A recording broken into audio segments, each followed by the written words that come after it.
Holy shit.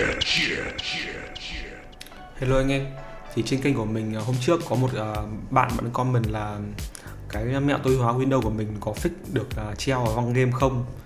Thì cái này thực ra thì của mình thì không fix được treo văng game, tại vì nó tối ưu hóa cho nhẹ cái hệ thống của mình đi thôi. Thì mình hứa với bạn ấy là mình sẽ làm một cái video về cái vấn đề này. Thì đây là cái video đấy.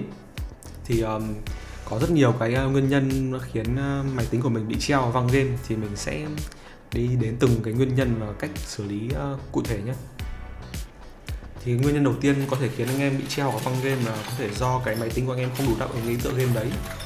Thì mỗi nhà sản xuất khi mà làm ra một cái tựa game nào đó ấy, thì thông thường họ cũng sẽ có một cái gọi là system requirement ấy. Đây nó sẽ có hai cái thông tin. Đầu tiên là về minimum nhá, tức là cái tối thiểu để chạy tựa game này, và recommend là kiểu như là họ khuyến nghị mình nên dùng cái cấu hình này. Thì ở đây video card thì nó sẽ ghi là 2060 này và RX 5700 này, 5700 XT. Thì anh em cũng nên tìm hiểu các cái tựa game của mình để xem nó có phù hợp với cái máy tính của mình hay không.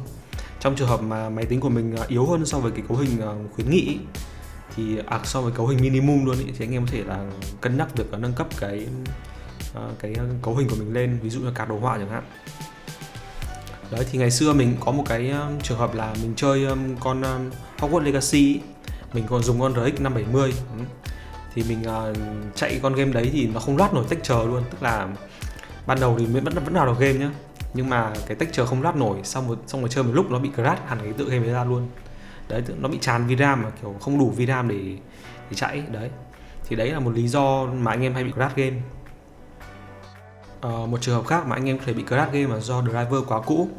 Thì mình biết là có một số anh em cũng không thường xuyên cập nhật driver, bởi vì là nói chung là nó cũng hơi phiền ấy. Đấy, thì anh em cũng nên quan tâm về cập nhật cái driver này thường xuyên hơn, nhất là đối với những tựa game mới ra mắt. Thì đôi khi cái cả đồ họa mình chưa được tối ưu cái tựa game đấy, sau đó bên như kiểu Nvidia hay là AMD mới bắt đầu tối ưu lại cái tựa game đấy, sau đó thì mới phát hành cái bản driver mới nhất. Thì anh em nên cập nhật cái bản driver đấy thì nó sẽ tối ưu cho cái game mới nhất mà anh em đang chơi. Đôi khi mà anh em chơi game ấy là nó bị văng ấy, bởi vì là do cái phần cứng của anh em quá nhiệt, hoặc là anh em kiểu nó bị bất thường, nó bị không ổn định ấy. Thì anh em có thể kiểm tra lại cái nhiệt độ của CPU và VGA xem nó có đang chạy ổn trong cái ngưỡng ổn định hay không. Trong trường hợp mà nó quá nóng ấy, thì anh em cũng nên vệ sinh lại cái CPU và VGA để cho nó hoạt động trơn tru hơn. Có một cái lý do khác mà anh em nhiều khi cũng ít để ý, đó là cái bộ nguồn của anh em không đáp ứng đủ cái hệ thống của anh em đang chạy. Ví dụ như anh em dùng những cái nguồn no name chẳng hạn, hay là những cái nguồn mà kiểu như là không có thương hiệu ấy, hoặc là những cái nguồn mà có cái công suất thấp ấy. Ví dụ mình đang dùng RX 9060 XT. Ở đây ví dụ mình sẽ mở cái này lên. Đây là specification này.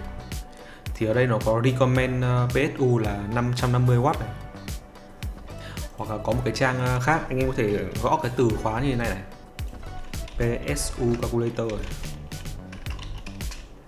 Đấy, calculator này. Anh em vào cái trang PC Bui này, trang PC Bui mình thấy hay hơn. Đó, sau anh em thì điền cái hệ thống mà anh em có. Ví dụ mình sẽ có ở đây chỉ có phiên bản 8 mình ấy cũng được. Desktop motherboard này, DL5 mình có 2 thanh này, SSD SATA thì mình không có, mình có NVMe thôi. PCIe này, mình có một cái HDD SATA này, optional hết rồi. Ở đây sẽ có những cái như kiểu fan này, mình có bao nhiêu fan CPU hay bao nhiêu fan của kết thì mình có thể điền ở đây. Mình có, ví dụ mình có 10 fan kết này, đây xong mình sẽ tính toán số watt của nó. Thì ở đây họ cũng sẽ ghi là TDP của cái hệ thống này là ăn 467W này, tức là minimum của cái hệ thống này mình sẽ cần một cái nguồn là 550W. Đấy, nó cũng giống như cái trang này đề xuất này.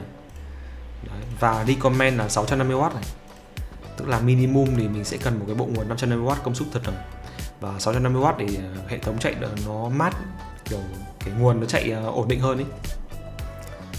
Trong trường hợp mà nếu mà anh em cài lại Win rồi mà game vẫn bị crash ấy, thì chắc chắn là do lỗi phần cứng. Lỗi phần cứng thì có rất nhiều lý do, có thể do VGA, do RAM hay là do CPU. Ví dụ như là một cái trường hợp ngày xưa của Intel ấy, Intel có những cái con chip thế hệ thứ 13, 14 bị lỗi, thì những con chip này khi mà đã bị lỗi rồi thì nó không sửa được luôn, nó bị hỏng vĩnh viễn rồi, anh em bị crash game liên tục luôn. Thì đấy cũng là một lý do về phần cứng. Thì trong cái trường hợp mà anh em mà đang có sử dụng CPU của Intel thứ 13 hay 14 ấy, mà chip đời cao ấy, thì có thể nó sẽ bị hỏng trong con chip rồi và cũng không sửa được. Nếu mà anh em có bảo hành thì anh em gửi bảo hành thôi. Còn nếu mà anh em mà con chip chay không hay là chip hết bảo hành thì chắc là cũng phải bán đi mua chip mới thôi, không có cách nào khác. Một cái trường hợp hy hữu khác thì máy tính của anh em có thể bị nhiễm virus chẳng hạn. Thì khi mà nhiễm virus thì đôi khi cái con virus đấy nó ăn mất một số file của game, thì cái game đấy nó sẽ bị mất game chẳng hạn. Thì anh em nên kiểm tra lại cái tính toàn vẹn của game trong Steam ấy. Steam nó sẽ có tính năng kiểm tra tính toàn vẹn của game. Thì anh em thử quét xem ngoài ra anh em thử quét xem là có con virus nào trong máy tính không, thì anh em có thể cài một cái tên là virus total chẳng hạn. Đấy, hoặc là anh em có thể xem lại cái Windows Defender của anh em có cảnh báo gì không. Đấy. Thì anh em cũng nên chạy một cái lệnh cmd nhé. Anh em gõ cho mình cái chữ sfc cách scan now này. Đấy, anh em chạy cái lệnh này thì nó sẽ tìm những cái file hệ thống mà bị corrupt ấy, gọi là bị mất, bị thiếu, hay là bị hỏng ấy, để thì nó khôi phục lại những cái file đấy. Thì những cái file hệ thống ấy đều là những cái file quan trọng mà trong trường hợp mà anh em dùng máy tính lâu đôi khi có thể bị mất hoặc bị hỏng do một cái vấn đề gì đấy, hay là bị ăn mất ấy, bị virus ăn mất, thì cái này nó sẽ tự động khôi phục lại những cái file đấy để cái hệ thống anh em nó ổn định hơn, nó không bị crash game nữa. Rồi, video đây là kết thúc rồi. Hy vọng là cái video này sẽ giải quyết được vấn đề của anh em. Chúc anh em thành công. Bye bye.